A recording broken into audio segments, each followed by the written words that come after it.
في لحظات كده بتعدي علينا نحس فيها إن في حاجة مش مظبوطة.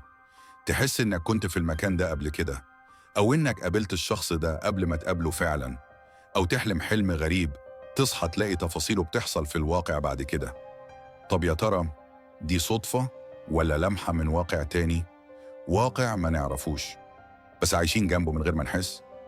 العلماء بيقولوا اللي انت شايفه حوالين منك دلوقتي مش كل حاجة موجودة. في احتمال كبير إن في أكوان تانية حواليك، فوقك، جنبك، تحتك، بس انت مش شايفها ومش حاسس بيها. زي شاشة شفافة فيها حياة تانية، ناس تانية، ونسخة تانية منك. في الفيديو ده هنغوص في واحدة من أغرب وأخطر الأفكار اللي طرحت في العلم الحديث. هل فيه أكوان متوازية حوالينا؟ وإزاي العلم وصل للفكرة المجنونة دي؟ وإيه اللي ممكن يحصل لو اكتشفنا إننا مش لوحدنا، وإنه في نسخة تانية منك عايشة حياة مختلفة تماماً عنك؟ لو أنت من الناس اللي بيحبوا الأسئلة اللي تقلب دماغك، خليك معايا، لأن الرحلة دي هتغير نظرتك للعالم بالكامل. خليني أسألك سؤال بسيط. لو رجع بيك الزمن وخدت قرار مختلف، زي إنك تروح كلية تانية أو متخرجش من البيت في اليوم اللي حصل فيه حادثة معينة، هل حياتك كانت هتبقى مختلفة؟ طب هل ممكن فعلا في نسخة تانية منك خدت القرار ده وحياتها ماشية في طريق تاني دلوقتي؟ هنا بقى بيدخل مفهوم الأكوان المتعددة. الفكرة كلها إن الكون اللي إحنا عايشين فيه مش الوحيد. في نظرية في الفيزياء الحديثة بتقول كل اختيار، كل احتمال، كل سيناريو ممكن بيحصل في كون موازي.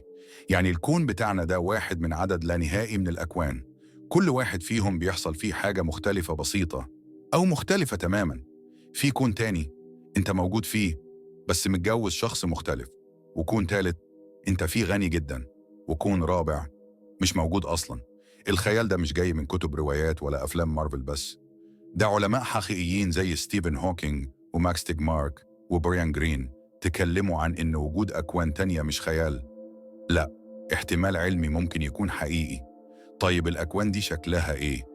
ممكن تكون شبه كوننا بالظبط، فيها نجوم وكواكب ومجرات، أو تكون مختلفة تماماً ما فيهاش حياة، أو فيها قوانين فيزيائية إحنا أصلاً ما نعرفهاش.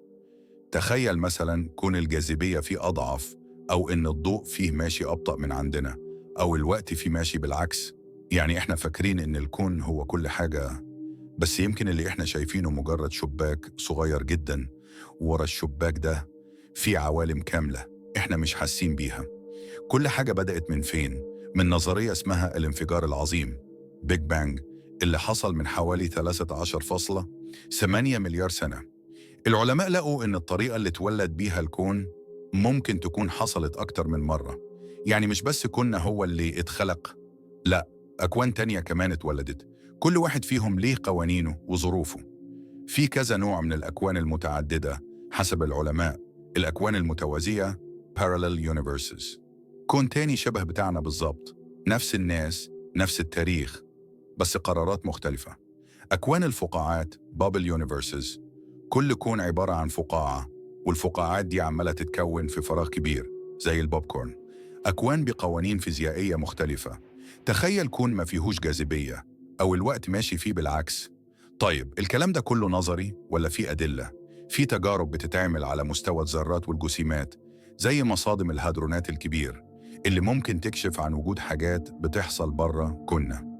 كمان في ظواهر في الفضاء العلماء مش لاقيين لها تفسير، زي طاقة غريبة أو إشارات جاية من مكان مش معروف، وده بيخليهم يسألوا يمكن الإشارة دي من كون تاني. سؤال مجنون، هل ممكن نسافر أو نبعت رسالة لكون تاني؟ لحد دلوقتي لا، مفيش وسيلة علمية نقدر نعدي بيها بين الأكوان، بس في علماء بيقولوا لو في أكوان متوازية يمكن الأحلام اللي بنشوفها تكون لمحات من النسخة التانية مننا. يعني لما تحلم إنك في بلد غريبة أو بتشتغل شغلانة عمرك ما فكرت فيها، يمكن دي نسخة منك في كون تاني. الغريب إن فكرة الأكوان المتعددة مش جديدة. في فلسفات قديمة، حتى في بعض التفسيرات الدينية، بتتكلم عن عوالم تانية. زي مثلا في بعض العقائد الهندوسية بيتقال إن في طبقات من العوالم فوق وتحت، وفي تفاسير لبعض الآيات ناس بتقول إن في عوالم غير عالمنا.